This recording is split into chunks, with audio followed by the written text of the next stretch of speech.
क्या आपको पता है कि आप लोग ना जिस मशरूम को मार्केट से खरीदते हो वो मशरूम हमारे घर पे ऐसे ही मिल जाते हैं जंगलों पे। लेकिन इस मशरूम को ना हम कभी खाते नहीं है क्योंकि ये पूरी तरीके से जंगली और जहरीले होते हैं। राधे राधे, स्वागत है आपका आज के इस न्यू ब्लॉग पे। सुबह सुबह पहाड़ों का मौसम भी काफी बढ़िया था और हमारे गेंदे के प्लांट में ना एक और फूल खिलाया है। तो अभी हम जा रहे थे मम्मी के साथ सीधे जंगल की तरफ। और ये जंगल ना हमारे घर के पास में ही है। तो ये जंगल ना थोड़े से नीचे को है, तो यहाँ पे जाने में तो सही रहता है, लेकिन आते टाइम ना हमारे पैरों पे इतनी दर्द हो जाती है क्या बताऊं। खैर भाई तो यहाँ पे अपना पता नहीं कौन सा ही भेष लेके जा रहा था और मैंने यहाँ पे अपनी जटाओं को खोला हुआ था क्योंकि ना ये अभी गीले ही थे। फिर फटाफट से हम गए सीधे जंगल की तरफ। यानी कि यहाँ पे ना पहले हमारे ताऊ जी लोग रहते हैं जो कि अब यहाँ नहीं रहते। खैर रास्ते में हमें मिले इतने सारे जंगली मशरूम और ये ना लकड़ी के ऊपर ही कुछ इस प्रकार से बने हुए थे। खैर अभी इसको इग्नोर मार के हम सीधे आ गए थे लकड़ी लेने नीचे की तरफ, क्योंकि ईंधन के लिए ना हमारे घर पे लकड़ी खत्म हो गई थी क्योंकि बीच के दिनों में ना काफी ज्यादा बारिश हुई थी जिसकी वजह से हम लकड़ी नहीं ले जा पाए।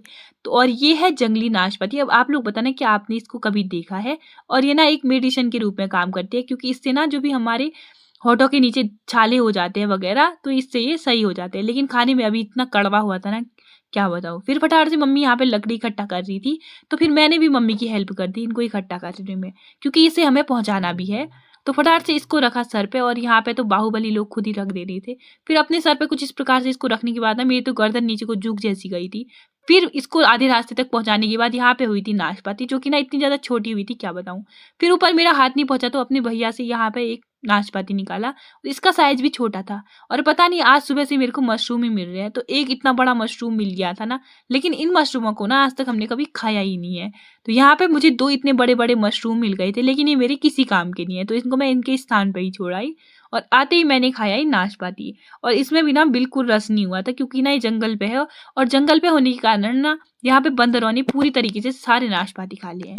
वैसे तो पहाड़ों की महिलाओं को ना बहुत ज्यादा संघर्ष करना पड़ता है। तो मम्मी गई थी पेड़ पे यहाँ पे गाय के लिए घास निकालने और मुझे आज पता नहीं मशरूम डे तो नहीं है, मुझे सुबह से मशरूम ही मिलने में है। और इतना प्यारा कलर का मुझे ये मशरूम मिल गया था ना, और बीच से ना ये फूटा हुआ भी था। अब आप लोग बताना क्या ऐसे दिखने वाले मशरूमों को आपने कभी खाया है या नहीं, क्योंकि हमने ना आज तक कभी इस जंगली मशरूमों की सब्जी बनाई ही नहीं है।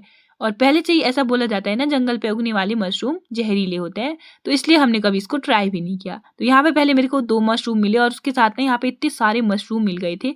वैसे अगर इसकी सब्जी बनाना चाहते थे हम, अगर ये सही होते जहरीले नहीं होते तो इनकी अच्छे से एक सब्जी बन जाती। फिर फटाफट से यहाँ पे मम्मी ने निकाल देती गायों के लिए चारा, और इसे हमारी पहाड़ी भाषा में बोलते हैं बाज।